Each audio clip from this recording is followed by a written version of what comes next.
I'm Darian Haseltine. I'm in marketing, and my favorite book is the story. Hold on.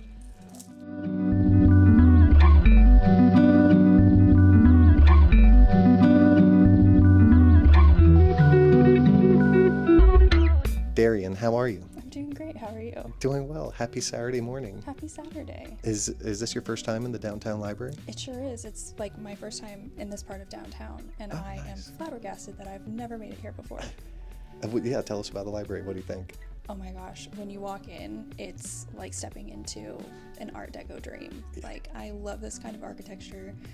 I honestly was mesmerized by just the entrance, and I came in from a parking garage. You like walk in and you're not expecting much, and then it just opens up and you're like, oh my god, where's this been my life? All right, so first time in the library. Mm-hmm. You're here for Silent Book Club? Yes, I Wonderful. love Silent Book Club. What, have you been to one before? I've been to a few. Oh, nice. Yes. Nice. What makes it special? Why do you like it? I am an introverted extrovert, so obviously I enjoy talking with people and meeting people, but sometimes it's just nice to be with people without having to be so social. Yeah. But then it opens up opportunities. So if I'm feeling super social that day, I can say, ooh, what are you reading? And start a conversation. And it's just been really easy to meet people.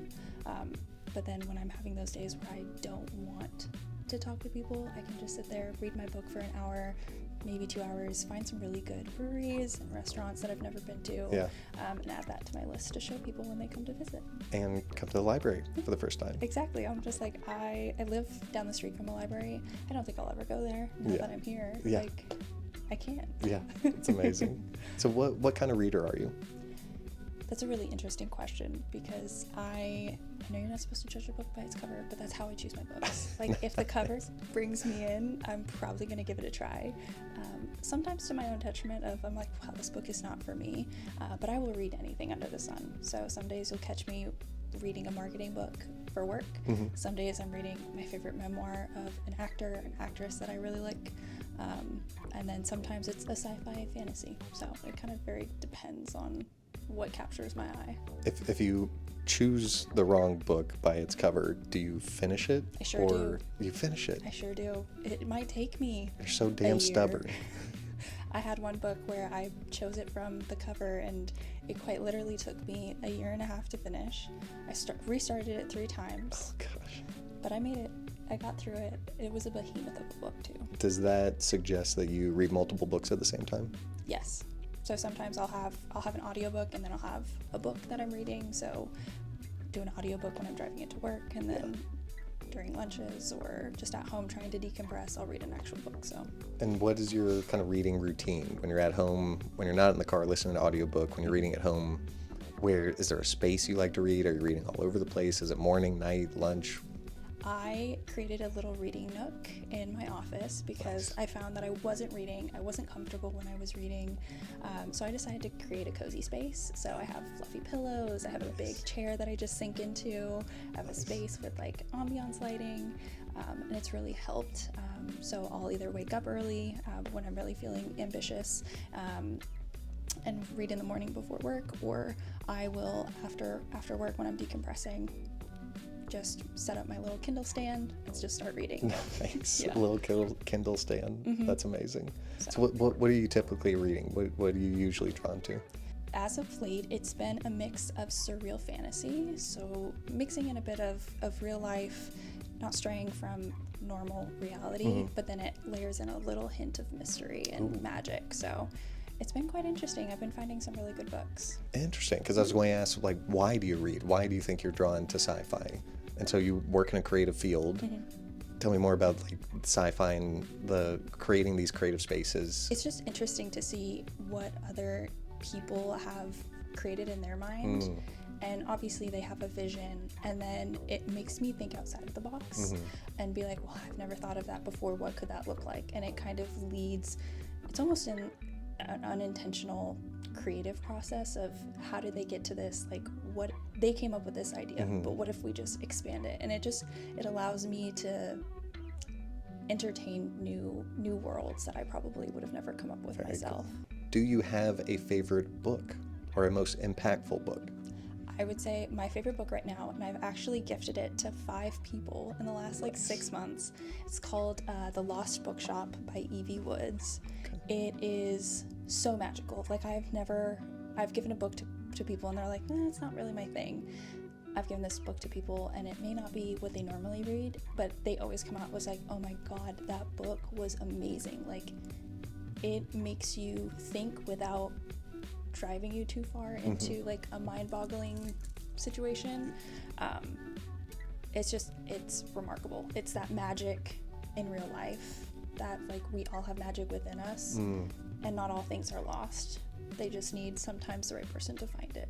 Wow. So, well, tell us a little bit about it. Give us like the 60-second summary. I am terrible with spoilers, so like fair Spoiler warning, spoiler alert. There might be some, but it essentially follows the life of 3 different individuals. Martha, who is kind of lost in her way. I believe his name is Walter. I'm terrible with names in real life and my book characters, but the gentleman in the book as well, he is looking for this lost bookshop. And then Opaline, I will never forget that name because it's so unique. Yeah. And just like add that to the future baby list name. She is in the past, and she is a powerful woman who's trying to make her way in like the 1930s and early 1900s, where obviously women aren't perfect for International Women's Month. Right. Women making a way for themselves without a man or without having to marry. Wow. So it kind of intertwines where they're all connected without being connected. So it just kind of takes into their struggles. Martha's dealing with domestic violence. She's running away from that. The gentleman is obviously in his own internal struggles, trying to find this bookshop that he thinks, oh my God, I saw it once, but it's not here anymore. And it creates an air of mystery as well, where some of the characters that you feel are so physical end up not actually being real characters. Wow. They're apparitions, they're ghosts, they're just part of the journey to lead people to find what is lost isn't always lost, it just needs the right person to find it. So. And so when you're gifting this book, what are you gifting? Why are you gifting it? Sometimes it's when I know people have had a bad day and they just need to pick me up, and they're readers. I don't give books to read people who aren't readers because I know it'll just sit Here's on my homework. shelves. Yeah. But my sister was having a really rough day a couple weeks ago, and I brought her favorite coffee and this book. And literally within 48 hours, she goes, oh my God, I read the whole thing in one sitting. Like, it was so good. Like, wow. And then she's gifting it to her friends. Sometimes it's just for book exchanges where I'll join some of those, and people will text me and be like, oh my God, I love this, because I'll always put my name in there because I want to hear what you like about the book, or if you don't like the book. Also, it just helps meet new people. Or I'll just gift it to friends in the office when they're like, I need a good book, and I'm like, oh, I got one for you. Nice. So all raving reviews. So you give it to people as a pick me up. What is the emotional experience of reading this book for you?